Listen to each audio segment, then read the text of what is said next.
Bonjour à tous. Alors aujourd'hui, j'aimerais vous donner des conseils pour vous connecter aux êtres de lumière, car je sais que beaucoup d'entre vous essayent, mais n'y parviennent pas.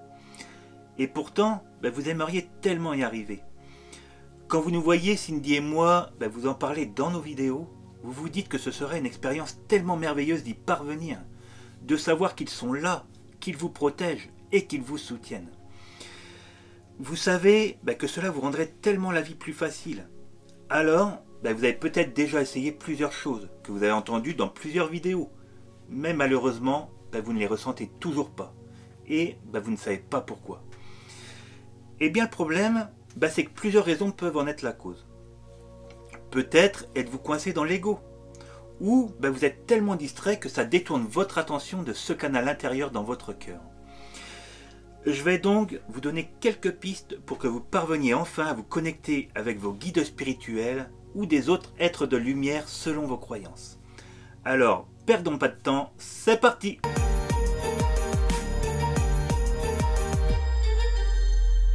La première chose sur laquelle vous devez vous concentrer est où est votre attention.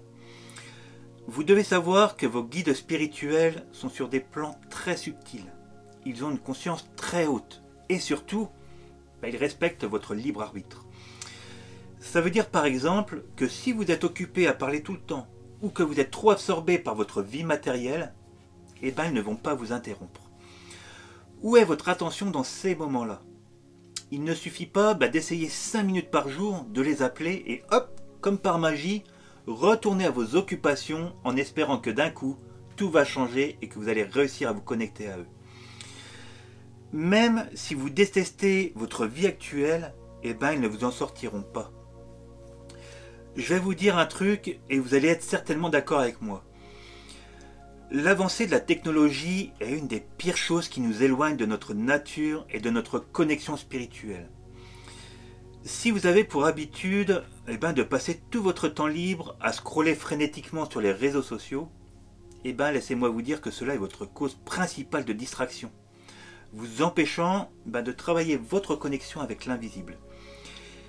Et ce qui se passe surtout avec les réseaux sociaux, c'est que vous tombez forcément sur des choses qui vous énervent, qui vous font vous sentir mal, ou qui vous font rêver, mais auxquelles vous n'aurez jamais accès, renforçant votre sentiment d'envie, de tristesse ou de frustration.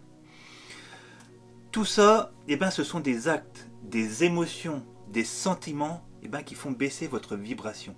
Rappelez-vous, vos guides vibrent très haut. Conséquence, même s'ils se manifestaient, vous ne les capteriez pas car vous vous en éloignez. La connexion avec votre moi supérieur, vos guides ou quoi que ce soit ne se fera pas parce que le bruit du monde physique retient votre attention. Maintenant que je vous ai dit ça, vous allez me demander comment se déconnecter du monde matériel. En fait, c'est tout simple. On vient d'en parler. Il faut vous déconnecter de toute cette distraction. Alors, je dis que c'est tout simple, mais pour certains, c'est une vraie addiction. Et là, ça pose un sérieux problème pour renouer avec sa nature spirituelle. Si c'est votre cas, allez-y étape par étape, un petit peu plus chaque jour. Le but n'est pas de vous frustrer. Vous devez prendre d'autres habitudes. Et généralement, ça prend une vingtaine de jours pour que quelque chose devienne une habitude. Pour les autres, vous n'êtes pas obligé non plus de vous déconnecter toute la journée. Mais je dirais que si vous voulez vous connecter au plan subtil supérieur, il faut vraiment vous en donner les moyens et être assidu. Tenez, je vais vous raconter une anecdote. Quand Cindy et moi avons développé nos capacités, nous avons eu la chance d'être accompagnés par de très bons mentors. D'ailleurs, on parle souvent de Francis sur notre blog. Et je vous conseille d'en faire autant, de vous entourer, vous gagnerez un temps considérable. Et je me rappelle que l'un d'entre eux nous disait qu'il accompagnait une jeune femme et qu'à l'un des rendez-vous, elle était très en retard.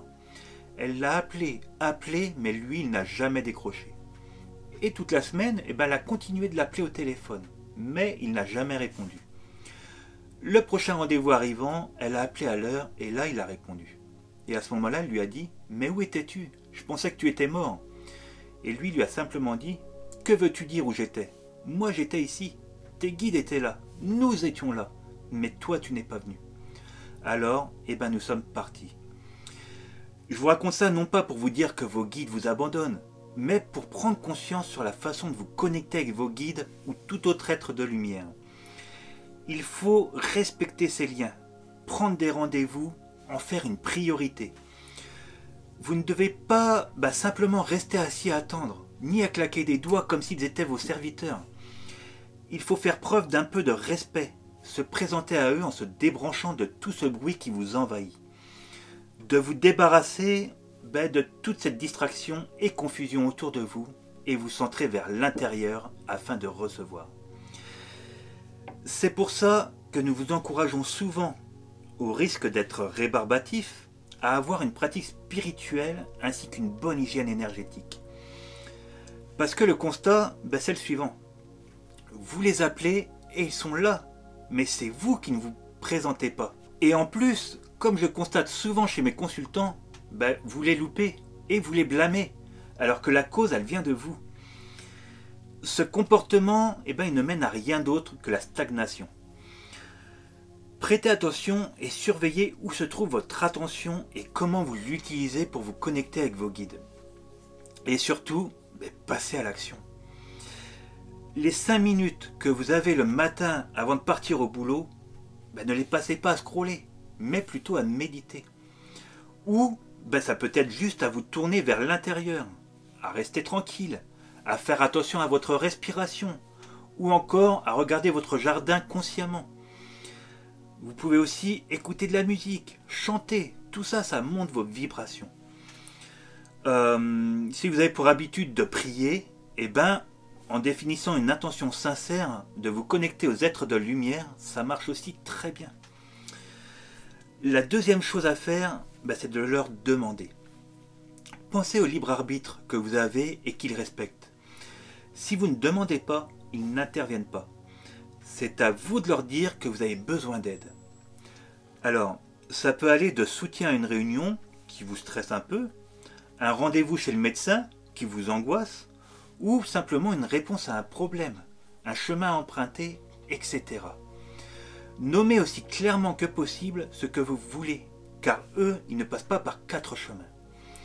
Puis, au fur et à mesure de votre journée, n'oubliez pas de rediriger vos pensées vers vos guides quand les situations pour lesquelles vous les avez sollicités se présentent à vous. Bien sûr, ne demandez pas l'impossible, ils ne peuvent pas faire des miracles. Eux, ils agissent dans l'énergie, subtilement. La chose à ne pas faire, c'est d'attendre des réponses immédiates, ou encore pire, attendre précisément une manifestation. Ils passent généralement par tout, sauf la manière que vous attendez. Et résultat, vous passez à côté. Restez vraiment ouvert à toutes les possibilités. Vos guides pourraient simplement vous déplacer instinctivement vers un endroit où il va se passer quelque chose de bénéfique pour vous. Ou des informations pourraient simplement se télécharger dans votre tête pendant que vous êtes en train de communiquer avec quelqu'un. Une idée brillante pourrait surgir pour débloquer une situation alors que vous n'aviez jamais pensé avant. Voilà un peu comment tout cela fonctionne. Ne vous attendez pas à des choses spectaculaires, comme on peut le voir dans certaines séries. Occupez-vous juste de prendre soin de votre canal intérieur, votre guidance intérieure, votre direction intérieure. Et à force, vous vous connecterez immédiatement à vos guides spirituels. Cela deviendra quelque chose de naturel, d'instinctif. Ah oui, chose importante aussi que je constate souvent, ne vous mettez pas la pression. Les gens, ils commencent à suivre des rituels au pied de la lettre, à posséder certains objets dits spirituels, à attendre des moments opportuns, comme la pleine lune, ou encore patienter parce que Mercure rétrograde. Bref, vos guides, de là où ils sont, ils n'en ont rien à faire de tout ça. Considérez-les un peu comme vos potes, agissez donc simplement avec amour. Présentez-vous juste à eux quand vous en avez besoin et remerciez-les. Et cela d'ailleurs m'amène au dernier point, écoutez-les. Lorsque vous recevez des conseils, ne les remettez pas en doute. Ne pensez pas que c'est vous qui inventez. J'entends tout le temps les gens demander comment ils peuvent en être sûrs. Ou encore, je ne sais pas d'où ça vient. Mais vous savez d'où ça vient. Ça vient de votre intuition. Ça vient de votre moi supérieur. ça vient de vos guides. Parce que c'est naturel pour nous tous, êtres spirituels que nous sommes. Je vous l'ai dit, écoutez cette petite voix, ce sont eux. Elle est légère, elle est subtile et bienveillante. Elle vous donne de toutes petites suggestions. Mais jamais elle ne vous submerge par de longues discussions. Ça, c'est plutôt votre mental et votre ego. Une fois que vous acceptez l'idée que c'est possible, c'est gagné. Donc, pour finir, j'insiste une dernière fois sur l'importance de vous déconnecter de vos distractions, d'être discipliné et de rester cohérent. Soyez clair sur ce pourquoi vous souhaitez de l'aide, puis assurez-vous de dire merci. Votre connexion, elle va devenir de plus en plus claire, pure et à vous mettre dans le flux immédiatement. Pour vous dire, quand je sollicite mes guides, c'est presque de l'instantané. Parce que pour moi, c'est quelque chose de complètement normal, d'évident. Et je ne pense pas être fou, puisque j'ai des preuves évidentes qui se produisent derrière. Alors vous aussi, normalisez tout ça, en entrant dans cette merveilleuse connexion avec vos guides, comme vous le faites chaque nuit inconsciemment. Une fois en contact avec ces êtres lumineux d'amour, rappelez-vous que c'est contagieux. Alors assurez-vous de le partager avec le monde qui vous entoure. Voilà, on arrive à la fin. Encore une fois, merci pour votre écoute. Si ça vous a plu, pensez à cliquer sur le bouton j'aime afin de nous donner de la visibilité et de la force. Prenez également 2 secondes pour vous abonner, ça vous permettra de ne pas louper les futurs contenus. Et dernière chose, n'hésitez pas à nous rejoindre dans notre groupe privé. On y partage des choses exclusives et ça vous permet aussi d'obtenir des réponses à une situation que vous vivez. Merci encore d'être toujours plus nombreux à nous suivre et à bientôt pour une nouvelle vidéo.